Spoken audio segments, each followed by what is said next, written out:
Hey everybody. So in this video, I want to talk about how somebody threw up in my mouth and what it's done to me today. And that happened in 1994. Kind of gross, right? If you're new to my channel, please subscribe and hit the like button. I am a former police officer. I was a U.S. Marine military police canine handler from 1988 to 1992. And in 1993, I became a Memphis police officer. And this is tied into when I was a Memphis police officer. Today, I went to a chiropractor who is also a naturalist and energy healer for my youngest daughter, Faith. And if you don't know, we've adopted 3 children, and Faith is the youngest, and she's had many complications from being born drug addicted. And so we went to take her there to see if we could help improve her because she has problems from that addiction. So with that being said, that's why we went. I had no intention of being seen today. Now, my history is, well, let me tell you about how the puke in the mouth happened and how it has caused issues ever since 1994. So not intending to have the doctor see me, he says, "So what's going on with you?" And I said, "Well, I have stomach issues. And I've had stomach issues for a long time, and acid reflux and GERD, and just discomfort, can't eat certain foods, and just not made life enjoyable." And so he checks my energy and he goes, "Well, something happened in 94. Then you have what is it? I don't remember. H.PYLORI, which is crazy because 75% of the population has this parasite. That means 3/4 of us have this parasite. It just affects some people differently. And anyways, so he's like, "What happened in 1994? And so I shared that story. I was a young Memphis police officer. Matter of fact, I was still on probation. I was riding with my partner, Phil. He was my field training officer, and we worked the 3 to 11, wrapping up the shift. I believe it was like a Sunday night. It was a dead night. It wasn't busy at all. So we went to this amusement park. You know, you've probably seen them. They've got the bumper boats. They've got the little go-karts that you can go around the short track. They've got mini golf, video games, eat crappy food. Well, it was closed at 10:30 at night. So we'd go there not to be bothered so we could wrap up our paperwork at 10:30 and then head to the precinct at the end of the shift at 11. And so we backed up to this big, large wooden fence. And on the other side was a shady, seedy motel that was known for people renting a room for an hour to do nefarious things, right? Nefarious things. And that's what it was known for. So we backed our car up there, and probably there 5-10 minutes going through the FTO paperwork, covering what we did during the day. You hear this blood-curdling yell, a yell that you know bad is happening or has happened, and very loud. So I jumped out of the car and got on and stood up on the trunk of the cruiser and looked over the fence because it was like 7 feet tall. And I could see this woman with no pants on outside of her hotel room screaming at the top of her lungs. And within a few seconds, a male suspect left the room and started walking away quickly. And so I jumped the fence. Phil zipped around in the cruiser. We took the male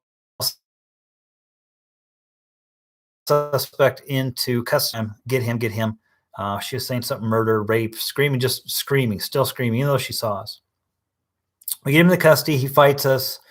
Not bad, but he's resisting. He has a knife on him. We put him in handcuffs to investigate, and she's still screaming at the top of her lungs. So I go down to the room while Phil puts the guy in the back seat of the car, and I go into the bathroom, and there's a 8-year-old boy underneath the water in the bathtub, clearly drowned. And so I pull him out. I remember pulling him out. He had his clothes on, and I threw him on the bed, and I started doing chest compressions because he had no pulse. He wasn't breathing. He was blue in the face. And I just remember thinking, and it's still very vivid today, of doing chest compressions, but his body sinking, and my dumb butt put him on the bed. So I moved him to the floor, continued doing chest compressions and breaths And on the third round of breaths, I went to go and give him a breath, and he vomited in my mouth. It was disgusting. It was hot and a lot, and the taste. Like, I almost get sick thinking about it.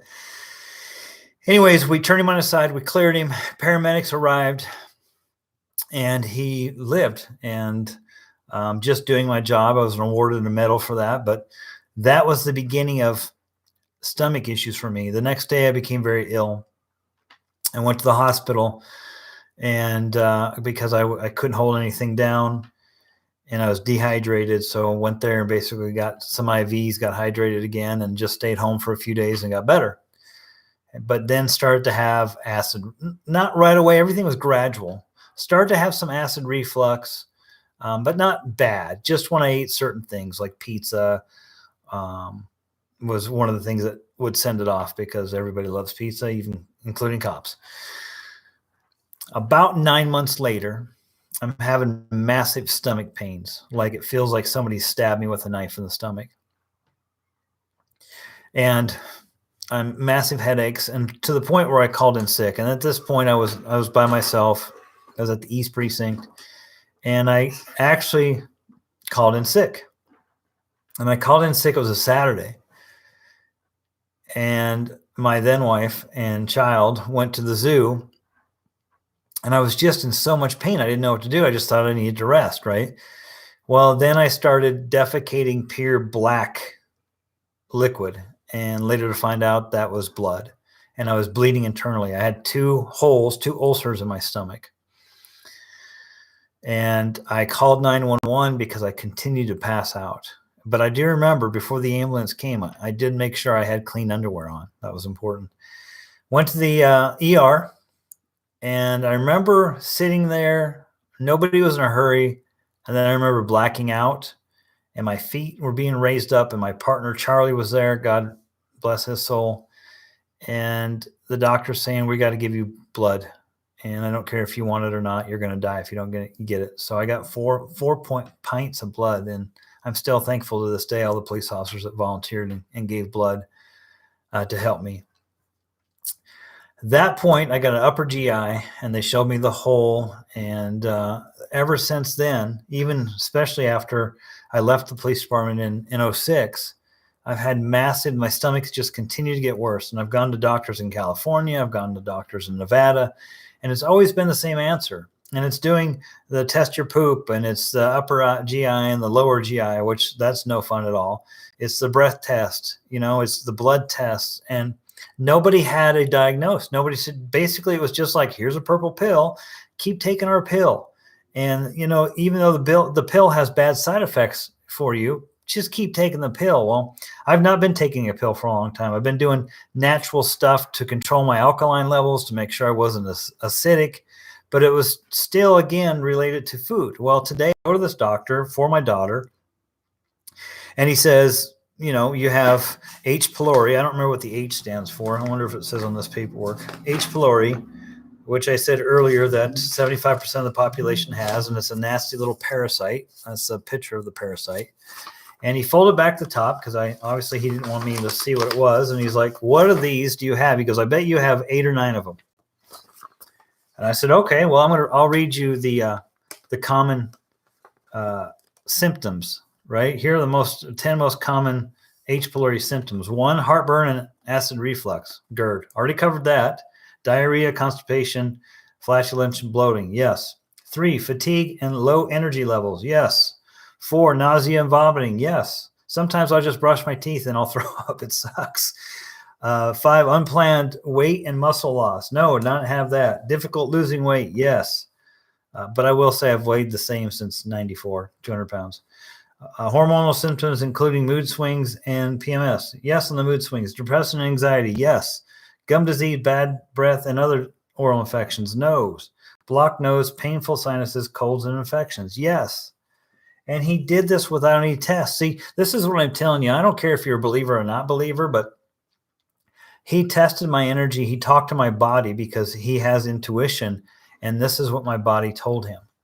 And he says, this is causing pain in your body. This is causing anger. This is causing lack of sleep. This is causing causing poor digestion, and we've got to kill this little bug. And he goes, we got 2 ways we can do it. We can do it with the pharmaceutical way, or you can do it the natural way. And the pharmaceutical way is 3 7-day Z-packs of antibiotics, right? Or the other way is tea from Africa, from a very specific root that you can only get from Africa. And he said this will 100% work. 100% work. The only problem is that, you know, with medical, you have a deductible. The tea, there's no deductible. It was $200 for 30 days of the tea. But he said in 7 days, you'll feel better. So I'd rather pay for my health to get better now before it's too bad with something natural versus taking antibiotics, because I don't trust the government. I don't trust doctors. I don't trust pharmaceuticals. So that's what I chose. So I'm going to document my journey on H. pylori and dealing with the symptoms and how it's going. And I hope you'll check it out and be a part of that. Again, if you haven't liked the channel, please do. And I'll see you in the next video.